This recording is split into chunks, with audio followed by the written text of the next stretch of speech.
edge in this game. Ooh. Oh, Jenna, this is as even as it gets. Let's go back to where these teams were last year and how they finished, right? They went head-to-head in the playoffs. Tennessee actually won the game.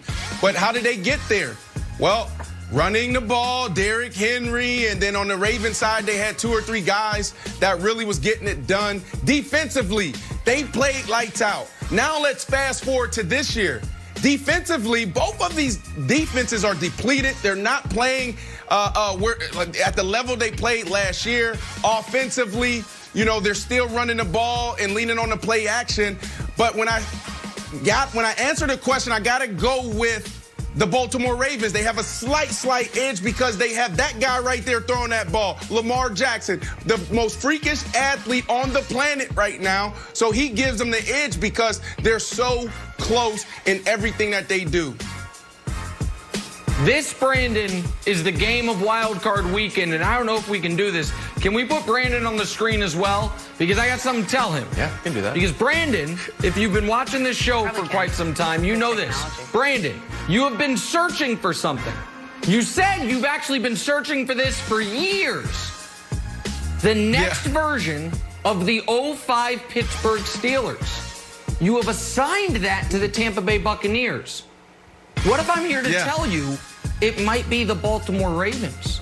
They were 6-5. They've now won 5 straight. They're getting healthier. Their quarterback has 15 touchdowns and 3 interceptions during the winning streak. They're feeling great. They've learned from previous playoff failures. So I do feel like you're looking for the 05 Steelers, but maybe they've been staring you in the face. Maybe they're the Baltimore Ravens. The problem is they're staring in the face of your MVP. So you kind of win either way in this game. But I think this is the game of the weekend. I think it's either going to be vindication for Lamar or Derrick Henry after not winning the MVP, saying to everyone, guys, I ran for 195 on him and beat him last year. Now I beat him again. Brandon, I think this is the game of the weekend in the playoffs. Wilds, if what Nick is telling me is true, then I'm going to be excited because I love me some Lamar Jackson, Wild. That's all I got to say. I love Lamar Jackson. I see him getting it done this week. Oh, I've been searching for something, too. I've been searching for a Raven that I think I have in my house, but instead I only have Michael, the parent from the committee. And Michael is telling me that the Ravens were only the 4th team all time to run for what was that, Michael? Run for 3,000 yards. So meanwhile, while everyone's talking about Derrick Henry being the MVP because he had a good game, the Ravens ran for 400 yards. 400 yards that barely get mentioned in the show, Michael. I understand. Look for the Ravens to have a big game, and this parrot just be the official mascot of the Ravens. Just diet. Oh, there it is. There's the graphic. Boom. Last 4 teams. For the Ravens. Wow. Didn't work out great for him last year, Wilds. I will say that. Wilds has an unhealthy relationship with Michael. Speaking of rematches, Browns and Steelers just played yesterday. That was playing funny, again Jenna. Sunday night. This time they're playing in the Berg. And this time with none of the Steelers starters resting. So, Brandon, who do you trust more in this game, Browns or Steelers, Baker or Ben? Jenna, there's a lot of talk right now saying there's so much on the line for the Cleveland Browns. And I would say, and I would argue, that there's more on the line for the Pittsburgh Steelers. Meaning, if they don't get it done, I truly believe it's time to blow things up. And what do I mean by that? Brandon, you're talking about Coach Tomlin, I'm talking about one guy. If they don't win, it's time to move on from Big Ben. It actually rhymes a little bit. I like that. If they don't win, it's time to move on from Big Ben. So they have the more experience. They have Big Ben. They have the leadership. Their defense is better than the Cleveland Browns defense. They're playing good, not great, because they're depleted on that side. And offensively, they have more weapons. This is Baker Mayfield's first playoff game. If the Pittsburgh Steelers don't win, you know the rest. Wow. So here's the thing. Trust is a tough word here because the Browns are like your friend that you love and you're excited to hear from them. But you know, anytime the phone rings, you're like, it might be for good news or it might be for bail money. So you don't totally trust them, but you love them. That's my relationship with the Browns. I'm like, I'm excited to talk about them, but it could go terribly. The Steelers, on the other hand, never really liked him. I love their coach, but it's hard to trust Rigatoni Roethlisberger at this point. They've lost 4 out of 5. They had the one big comeback over the Titans, or over the Colts, pardon me, which has salvaged their season. But I think the most important thing Brandon said, Wilds, was there is absolutely more pressure on Pittsburgh in this game than Cleveland. Cleveland already has had a successful season. They're on the road. They're underdogs. Pittsburgh started 11-0.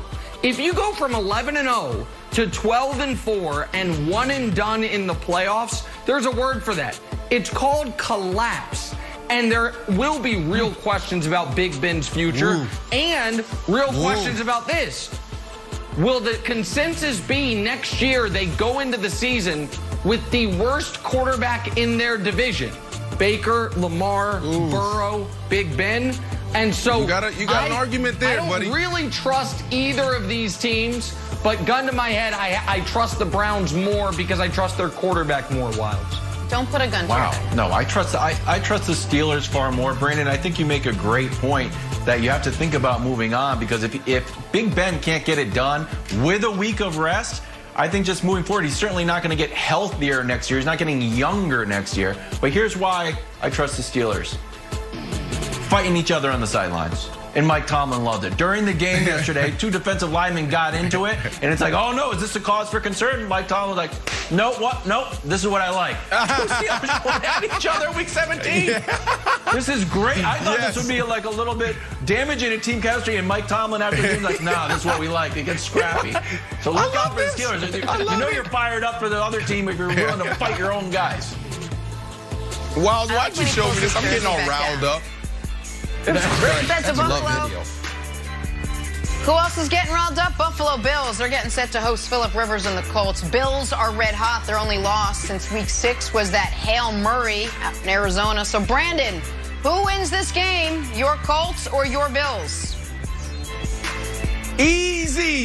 The Bills. And I want to throw this to Nick real quick. Nick, what was your bet with Colin Cowherd? You thought we forgot about that?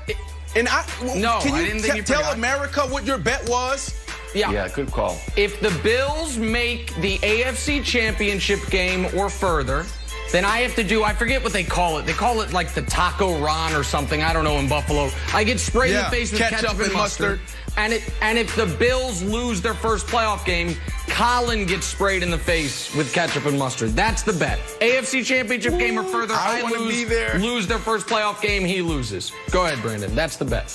Look, let me be a little serious and give you guys a little analysis. I'm going to talk about 2 people. Leslie Frazier, that defensive coordinator, and Brian Daboll, their offensive coordinator. That's the reason why they will be in the AFC Championship going against the Kansas City Chiefs. And, Nick, you are going to be sprayed with ketchup and mustard, and I want to be there. Okay. So the Bills get it done, Jenna. All right, Wilds. You know, as you've said, the foundation of this show is built on take integrity.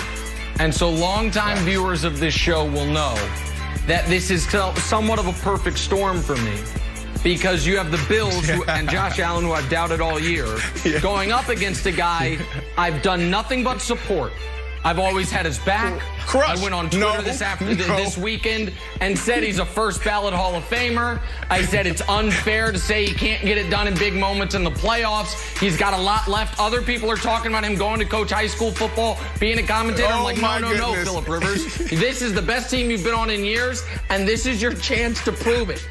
I can't believe I am having to throw my lot in with Phillip Rivers. But such is how the playoff bracket fell. I was so excited, Wilds, yesterday watching Titans-Texans. I'm like, oh my God, the Texans are going to come back and win. I'm going to get Derrick Henry going up against Josh Allen. This is perfect. They were going to be the 7th seed. And then Klang field goal in. And now my fate relies on Phillip Rivers. So, listen, I'm not giving my picks yet, but I got to go with Phillip. I've always believed in you, my friend. Always. Never doubted you. Okay. Always been my guy. I'll give you a little solace, Nick. You can join me and Pepper and my wife, get on the Badger train. Woo, woo. Jonathan Taylor, huge game, or 250 yards. So if you want to, like, you know, hedge your Phillip Rivers emotional hedge, just root for Jonathan Taylor. But before we go, Jenna, this mustard thing that Nick is doing, this did not get the cosign from all of us. It specifically did not get the cosign from me. I felt like it was a bridge too far. You could have just been like, hey, I'll wear a Bills shirt. Put Nick's face right there. This is far too far. And although I would like to get in studio with everybody again, this is one time that I'm glad we're all working remotely, because I can't say that this is good for your career or the show in general. I'm getting on the flight and I'm going to this, wherever this is happening. You're behind. I'm not going to lose. I'm going. Doesn't worry, guys. I'm not going to lose. Somewhere between the living room and the kitchen for Nick Wright. Time now for a new segment we're calling Nick's NBA Medals. Here's how it works. Nick gives out NBA medals. I'm glad I explained that. Nick, give us the top 3 performers from the NBA weekend that was. Yep, we're going to do it every day, and the best performers from the previous night. Bronze medalist, Paul George. Hey, you might not be able to rely on him in the playoffs, but a sleepy January evening can give you 39 when Kawhi struggles. Silver medalist, Jamal Murray. Everyone's focused on Jokic, keeps getting triple-double after triple-double. Jamal Murray was the best player for them last night. And, of course, the gold medalist, Steph Curry, a career-high 62 points, absolutely unguardable. Steph scored 62, so Steph and Draymond combined for 63 last night.